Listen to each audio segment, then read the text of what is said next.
Eu sou Luísa Comar e esse é o seu momento de planejar com estratégia e viver com propósito, porque é no autoconhecimento que os planos realmente começam. Seja muito bem-vindo ao podcast onde os planos começam. E a gente já sabe que os planos começam no autoconhecimento. E autoconhecimento tem tudo a ver com o que a gente vai falar hoje, porque hoje eu quero falar com você sobre perfil pessoal no Instagram e ainda sobre pessoalização do seu perfil profissional e eu acredito que se tem um mote que define esse episódio, seria: se ninguém pode ver, você não deveria fazer. E você vai entender isso até o final desse nosso podcast. Bom, vamos lembrar então, começar pelo básico, de que as redes sociais hoje elas são partes das nossas vidas, seja a nossa vida pessoal, seja a nossa vida profissional. Todos nós, em algum grau, estamos produzindo e consumindo conteúdo nessas variadas e muitas redes que nós temos. Quando a gente vai produzir esse conteúdo, existem pessoas que produzem de maneira pessoal. Então, vou trazer aqui o seu perfil pessoal, por exemplo, numa rede como o Instagram.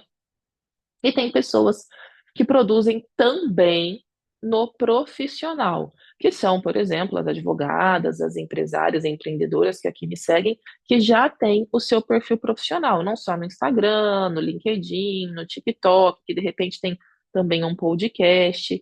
Então, nós temos as pessoas produzindo e as pessoas consumindo conteúdo.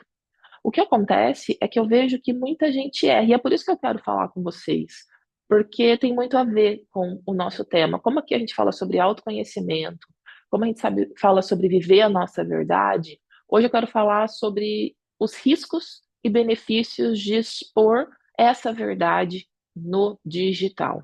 Os benefícios, como vocês sabem, são muitíssimos, principalmente pensando no profissional, porque no pessoal eu já não acredito tanto em benefícios, tá? Eu sempre fui uma pessoa muito reservada, então, se não fosse profissionalmente, eu não ficaria expondo pessoalmente, sendo muito honesta com vocês. Mas olhando pelo olhar profissional, que é sempre o olhar que eu olho, por ser uma mentora de mulheres, o que a gente precisa entender é que existe sim um grande benefício, que é justamente o principal deles, o posicionamento da sua marca no ambiente digital, que é um ambiente extremamente importante para fechar negócios. Então, isso é o principal. Poderia falar muitos outros, mas vamos falar do básico. É importante para que você fortaleça a sua marca e gere negócios. Ponto. Só que existem o lado ruim, existem as desvantagens dessa produção. No pessoal, novamente, diria que para mim a principal desvantagem é justamente a exposição, que eu não gosto pelo lado pessoal. No lado profissional, a grande desvantagem que eu vejo é que de fato você se expõe. E quem se expõe não só para o lado bom, mas também para o lado ruim, que são as críticas, que é a utilização equivocada da sua imagem, às vezes até de um jeito criminoso, que é a utilização de dados, o hackeamento de contas. Tudo isso são desvantagens. Luiz, o que a gente faz nesse caso? Para as desvantagens em relação às redes sociais, eu só conheço um caminho: planejamento. Então, você precisa se planejar com conta reserva, você precisa se planejar tomando cuidado com o que você posta, você precisa se planejar, porque, do meu ponto de vista, para você que está escutando isso e pensa que você ainda pode estar fora da rede social, ou pensa que você pode continuar não produzindo conteúdo estratégico, você me desculpa, mas você está errada, mas você está tão errada que não tem o que fazer. Por que que você está errada? Porque não é o futuro, é o presente. As pessoas mudaram a maneira como elas consomem, não só conteúdo, mas inclusive como elas consomem os produtos e serviços do seu dia a dia. Quantas vezes você não quer contratar um novo profissional, ou experimentar um novo restaurante, ou adquirir um novo produto, e você não pesquisa isso, não só no Google, mas nas redes sociais da marca? Isso também acontece com você em relação aos seus potenciais clientes e parceiros, então precisa estar lá. O que eu quero trazer aqui é justamente, então, no primeiro momento, essa introdução, e num segundo momento, uma dúvida que surge muito nas mentorias, que é a questão de: eu posso, então, ter um perfil pessoal no intuito de diminuir essas desvantagens? E aí, não, não pode. Por que que você não pode? Porque, e aí eu vou defender meu ponto de vista, você até poderia ter um perfil pessoal. e um profissional, porque o profissional eu já não estou abrindo mão, a gente já parte do pressuposto de que ele é um fato. A questão de ter um perfil pessoal e um perfil profissional é que, pela minha prática, já há muitos anos acompanhando advogadas e orientando a produção de conteúdo. No primeiro lugar, a gente tem a questão de que, lembra o mote do encontro? Se ninguém pode ver, você não deveria fazer. Por quê? Porque se você faz e eu printo, eu gravo a tela, eu mostro de alguma maneira, eu tenho esse conteúdo agora para replicar. E se ninguém podia ver e saber, agora podem ver sim, e com certeza virão a ver e saber. Em segundo lugar, tem aquela questão assim, ah, mas aí é só eu não aceitar quem eu não conheço. Que esse tipo de coisa de gravar tela e tudo mais pode vir de qualquer lugar. Mas existe ainda uma questão muito desagradável na prática com o cliente. Por quê? A menos que você coloque a foto de um cachorrinho, de um desenho, certo? Uma daquelas fotos de perfil de Netflix, por exemplo, e um arroba nada a ver, o cliente sempre vai te achar. Os parceiros sempre vão te achar. E eles vão pedir para seguir, né? Vou falar que eles vão pedir para seguir, porque eu estou considerando que a sua conta pessoal é uma conta fechada. Quando eles solicitarem essa amizade e você passar 3 meses sem aceitar, essa pessoa vai lembrar disso quando ela te ver pessoalmente. Ela vai te questionar, ela vai te cobrar.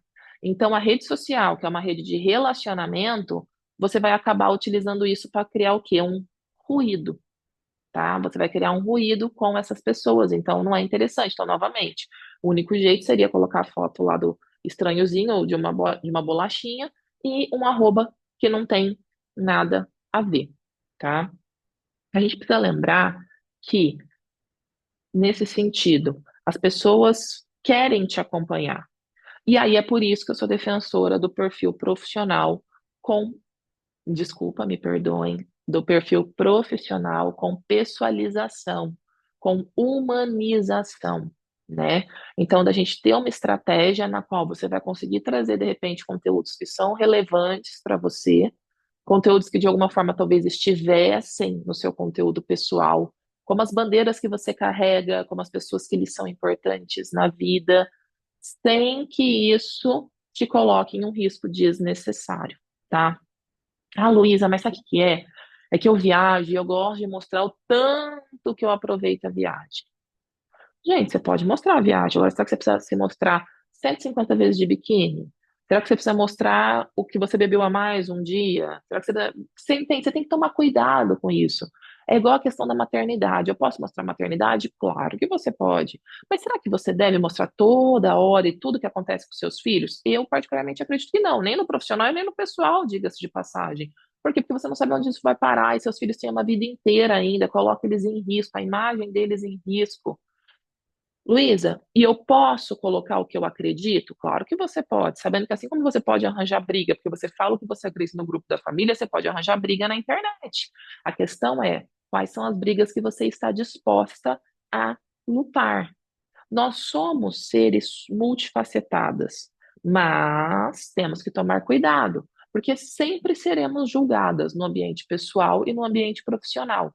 Mas no ambiente profissional, além de todas as dores que o julgamento carrega no ambiente pessoal de CPF, ainda pode trazer perdas de negócios e, com isso, perdas financeiras. Então, você precisa avaliar o quão disposta você está para correr o risco de ter uma dessas perdas. Como eu costumo brincar, graças a Deus fiz faculdade nos anos 2000, então existem pouquíssimas provas, entendeu? De tudo que eu me diverti. Mas por que que eu falo? Brincadeira, tá, gente? Mas por que que eu falo então para vocês terem esse cuidado e por que que a gente trouxe isso, que é uma reflexão, né? A ideia do podcast é trazer essas reflexões. Porque eu enfrento semanalmente, não vou falar diariamente, porque nem todo dia eu falo de marketing na mentoria, mas semanalmente eu enfrento esse tipo de desafio com as minhas mentoradas e a gente realmente busca construir uma estratégia de produção de conteúdo que consiga gerar humanização, que consiga gerar conexão e que consiga gerar, claro, prospecção, não só de clientes, mas de novas oportunidades. E nesse sentido, o que eu realmente acredito é no perfil profissional com humanização. Essa humanização que não é você expor a sua vida íntima, mas é você trazer elementos do ambiente pessoal para realmente confirmar a pessoa que você diz ser no seu ambiente profissional? Fácil. Eu não acredito que seja, tá? Não vou dizer para vocês que eu acho que é super fácil, não. Eu acho que essas estratégias são construções, construções muitas vezes baseadas em erros e acertos. Aqui mesmo, na mentoria, a gente muitas vezes passa por mais de uma ou duas estratégias com cada uma das mentoradas.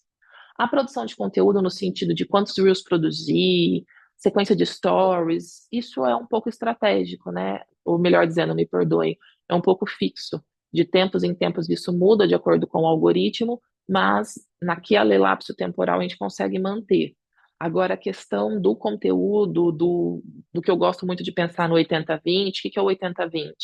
Pensando num perfil que é profissional, eu vou trazer 80% de conteúdo do que eu quero ofertar, então que direciona para os meus serviços, e 20% dessa humanização. Às vezes eu vou conseguir trazer isso no mesmo card, no mesmo vídeo, no mesmo Reels, no mesmo Story, outras vezes não. E aí isso realmente vai dependendo da nossa estratégia. Bom, para você que inclusive não sabia nem por onde começar a humanizar o seu perfil, já pode pegar aqui a estratégia do 80-20, que ela costuma funcionar muito bem. Bom, gente, essa era a reflexão de hoje, porque essa semana falei muito sobre isso em mais de uma mentoria, e eu percebo que é uma dor de muitas de nós. E é mesmo uma dor de muitas de nós, porque nós já estamos descobrindo quem nós somos. A gente, desde pequena, pensando ainda no offline, nós estamos sempre tentando entender quais são as camadas que a gente vai apresentar ao mundo, quais são as camadas que a gente vai guardar no nosso coração. E quando a gente vai para a rede social, isso ganha uma dimensão e é um peso muito grande, porque não é só qual camada eu vou mostrar, qual camada eu vou guardar, mas é eu me preparar para ser julgada num nível muito maior do que o offline, e aí eu pensar que tudo isso que eu faço é estratégico, porque é.